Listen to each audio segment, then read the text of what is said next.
Assalamualaikum warahmatullahi wabarakatuh. Perkenalkan, nama saya Lira Firna Olivia. Di sini saya ingin menjelaskan materi atau tugas yang diberikan yang berjudul rasio likuiditas yang berada di bab 5. Yang pertama yaitu rasio likuiditas. Fred Weston menyebutkan bahwa rasio likuiditas, liquid ratio, merupakan rasio yang menggambarkan kemampuan perusahaan dalam memenuhi kewajiban atau hutang jangka pendek. Artinya, apabila perusahaan ditagih, perusahaan akan mampu untuk memenuhi utang tersebut, terutama utang yang sudah jatuh tempo. Yang kedua adalah definisi rasio likuiditas. Rasio likuiditas atau bisa disebut dengan rasio modal kerja merupakan rasio yang digunakan untuk mengukur seberapa likuidnya suatu perusahaan.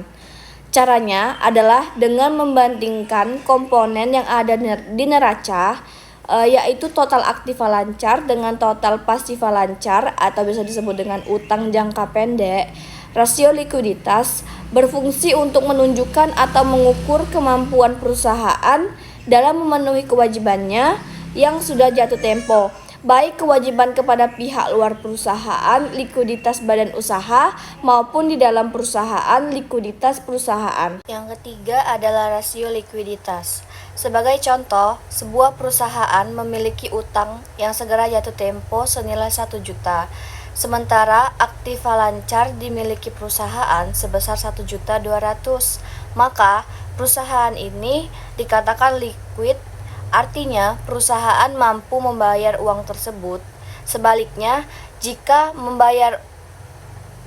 aktiva lancar yang dimiliki perusahaan hanya sebesar 800, perusahaan ini dikatakan liquid, artinya perusahaan tidak mampu membayar utang dengan seluruh aktiva lancar yang dimilikinya.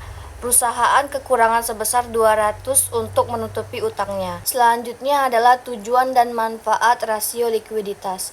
Tujuan dan manfaat rasio likuiditas dapat dipetik dari hasil sebagai berikut. Yang pertama yaitu untuk mengukur kemampuan perusahaan membayar kewajiban atau utang yang segera jatuh tempo pada saat ditagih.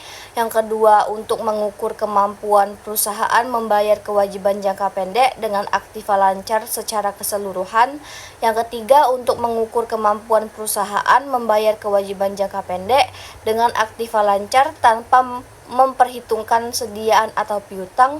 Yang keempat adalah untuk mengukur atau membandingkan antara jumlah sediaan yang ada dengan modal kerja perusahaan. Yang kelima, untuk mengukur seberapa besar uang kas yang tersedia untuk membayar utang. Yang keenam, sebagai alat percobaan ke depan, terutama yang berkait dengan perencanaan kas dan utang.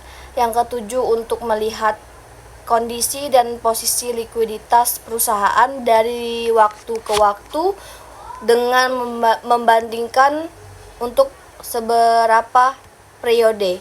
Halo guys, saya akan melanjutkan materi yang sudah dijelaskan oleh teman saya sebelumnya tentang rasio likuiditas, dan saya akan melanjutkan tentang tujuan dan manfaat rasio likuiditas. Bagi pihak luar perusahaan seperti pihak penyambung maka kreditor, investor, distributor, dan masyarakat luar, rasio likuiditas bermanfaat untuk menilai kemampuan perusahaan dalam membayar kewajiban kepada pihak ketiga. Hal ini tergambar dari rasio yang dimilikinya. Kemampuan tersebut akan memberikan jaminan bagi pihak kreditor untuk memberikan pinjaman selanjutnya. Kemudian, bagi pihak distributor, adanya kemampuan membayar mempermudah dalam memberikan keputusan untuk menyetujui penjualan barang dagangan secara angsuran. Artinya, ada jaminan bahwa pinjaman yang diberikan akan mampu dibayar secara tepat waktu. Namun, rasio likuiditas bukanlah satu-satunya cara atau syarat untuk menyetujui pinjaman atau penjualan secara kredit. Baik, saya akan melanjutkan jenis-jenis rasio likuiditas.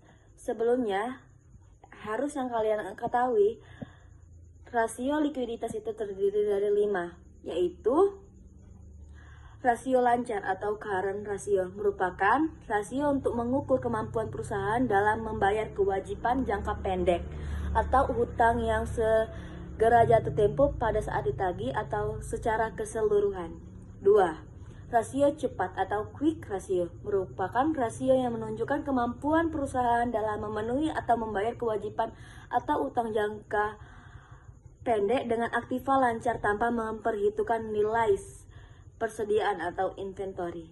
3.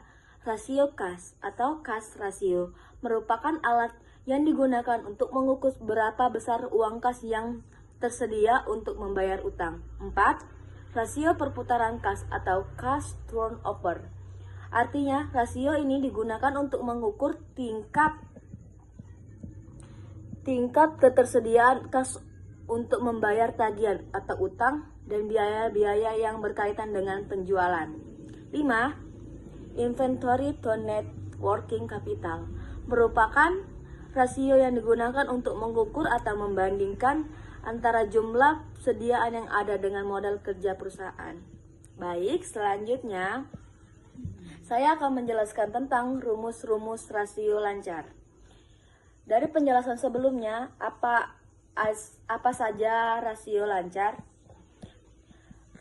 Rumus rasio lancar ialah aktiva lancar dibagi utang lancar. 2. Rumus rasio cepat ialah aktiva lancar dikurang persediaan dibagi utang lancar. 3.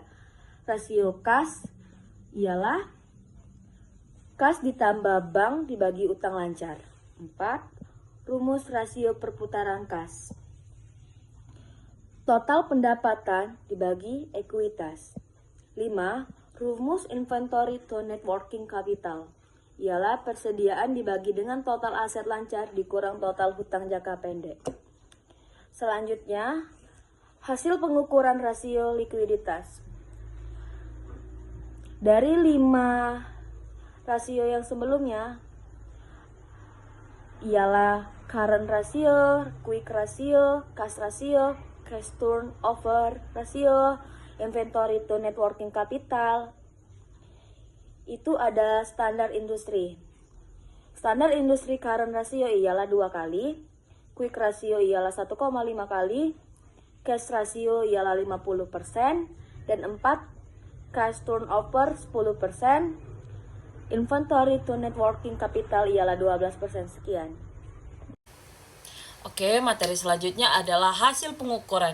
Dari pengukuran rasio di atas, dapat kita lihat kondisi dan posisi perusahaan seperti yang terlihat dalam tabel berikut ini. Yang pertama, yaitu rasio lancar atau current ratio. Dapat dilihat dari tabel terjadi penurunan sebanyak 2,2 kali. Hal ini dapat dikatakan memuaskan karena berada di atas rata-rata industri. Namun sebaliknya, pada tahun 2006 menjadi kurang memuaskan karena masih di bawah rata-rata industri. Jika standar rata-rata industri untuk current ratio adalah 2 kali, current ratio perusahaan tahun 2005 dikatakan baik. Namun untuk tahun 2006 dikatakan kurang baik karena tidak memuaskan syarat standar rata-rata industri. Oleh karena itu, kondisi tahun 2006 perlu dikhawatirkan mengingat rasio lancar yang dimiliki perusahaan masih di bawah rata-rata industri. Dan perlu ditingkatkan lagi yang menyamai rata-rata yang dibutuhkan guna menumbuhkan tingkat kepercayaan berbagai pihak kepada perusahaan. Yang kedua yaitu hasil rasio cepat atau quick ratio. Dari tahun 2005 ke 2006 juga mengalami perubahan atau penurunan. Jika semula pada tahun 2005 rasio cepatnya 2,5 kali, pada tahun 2006 turun menjadi 2,2 kali. Jika standar rata-rata industri untuk quick ratio adalah 1,5 kali, kondisi perusahaan dapat dikatakan cukup memuaskan untuk kedua tahun tersebut walaupun terjadi penurunan. Hasil pengukuran rasio kas dari tahun 2005 ke tahun 2006 juga mengalami penurunan. Jika semula pada tahun 2005 rasio kas sebanyak 80%, pada tahun 2006 turun menjadi 75%. Jika rata-rata industri rasio kas 50%, perusahaan berada dalam memuaskan karena masih di atas rata-rata industri. Hanya saja perlu diantisipasi apakah penggunaan kas sudah dilakukan secara optimal karena rasio kas yang tinggi dicurigai karena manajemen belum melakukan pengelolaan secara baik. Artinya, ada kas yang masih menganggur dan tentu saja ini dapat merugikan perusahaan. Hasil pengukuran rasio perputaran kas dari tahun 2005 ke tahun 2006 juga mengalami kenaikan. Jika semula pada tahun 2005 rasionya sebesar 7%, pada tahun 2006 kenaikan menjadi 10%. Ini berarti perusahaan memiliki kemampuan yang lebih besar untuk menutupi biaya-biaya perusahaan. Jika rata-rata industri rasio perputaran kas 10%, kondisi perusahaan tahun 2005 tidak memuaskan karena masih di bawah rata-rata industri. Sementara itu, rasio untuk tahun 2006 memuaskan karena sama-sama rata industri. Yang terakhir yaitu hasil pengukuran inventory to net working capital. Dari tahun 2005 ke tahun 2006 mengalami kenaikan. Jika semula pada tahun 2005 rasio kas sebanyak 1%, pada tahun 2006 kenaikan menjadi 15%. Jika standar rata-rata industri inventory to net working capital 12%, rasio perusahaan ini dapat untuk tahun 2005 dinilai kurang lebih baik, meski tidak terlalu jauh dari rata-rata industri. Sementara itu, rasio untuk tahun 2006 baik jika di atas rata-rata industri. Itulah hasil pemateri dari kami, yaitu tentang rasio likuiditas. Saya akhiri. Wassalamualaikum warahmatullahi wabarakatuh.